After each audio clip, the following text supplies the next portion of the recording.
But the Rumble in the Jungle was the most important fight to him.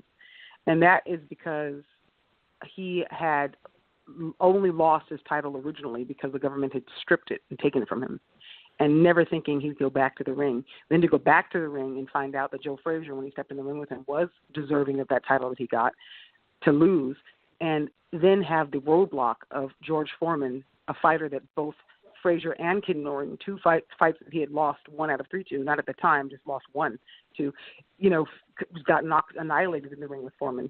So now he has to go through Foreman and still wants to go back and get Frazier, So I think that the fight with Foreman meant it's so much to him because nobody in the world but himself believed he could do it.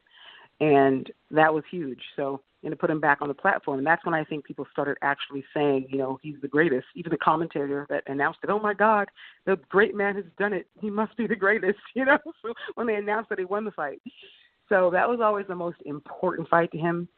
And the fights he spoke about the most were always the Frazier fights. And the fight that he always remembered and never forgot, of course, was the very first fight.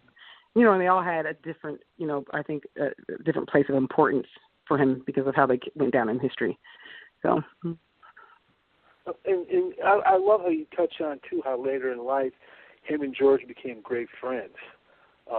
There's a part in your book where you talk about him pulling up on George, and George is standing, on a box preaching to people out in the street. What's your relationship been like with George throughout the years? George is like a second father. So we've been friends for a long time, friends with his daughters, a couple of them. And it started back when I discovered the tape, and I tried to contact George and told him about the tape and gave him a copy. And ever since then, we kept in touch. It was around 2003. And we've been friends ever since. So he's like a second dad. He's so sweet.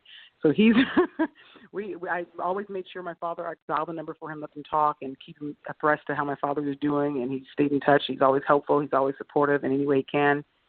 And he was a huge help to me when my father passed, So I think that, George Foreman actually, he has a huge heart. And I knew that when people would find that just amazing that, the people, especially sports fans, and would be shocked to know that they were actually friends and how they had this conversation, and Dad recorded it for an hour talking about God and religion, and George Foreman's Christian. He's trying to get my father to come back to Christianity, and my father's trying to explain that people that kill in the name of Islam are not true Muslims, and it's a peaceful religion, and they're doing it. They're talking about this topic amicably. And, George Foreman is also warning him, this was before he came out of retirement to fight Larry Holmes, that he had a vision that he was going to be lured out and don't do it. And my dad is trying to convince George, because at the time George had sold all his possessions. He went through depression when he lost to my father. He ended up retiring and sold all of his possessions and started preaching to people on the street, literally. So that's how Daddy found him, driving in Texas out of a movie scene. And he was there standing in a vacant dirt lot in the night, preaching to just a crowd of people. Daddy hopped out of the car, ran across the street. They exchanged numbers. So that was George Foreman calling him, and my father, of course, pushed record on the tape player. So George didn't know. So he was surprised and happy to receive it and hear it, the recording. But Daddy's trying to convince George Foreman to come back to boxing. Don't go out a loser, go out a winner. You can still box. And, of course, he did do that a few years later. But at the time, he wasn't budging, and my father wasn't budging. He was, didn't plan on going back to the ring, but it ended up being lured back a year after the conversation. So, surprise. George Foreman is very spiritual. My father's very spiritual. And whenever you have that type of spirit and character and you utilize that and use that, you have, I think, another level of strength that isn't really described easily in words. And it's like an inner faith. And nothing but the forces of all positivity in the universe aspire to help you reach your goal. So George Foreman was very spiritual and positive, and, it was part of his life, and he was blessed. He gave up something, he walked away. And, there were very similar stories, him and my father's, in both ways. Daddy left the sport. He didn't do it willingly. They took his title, but, he had to pay his dues and came back.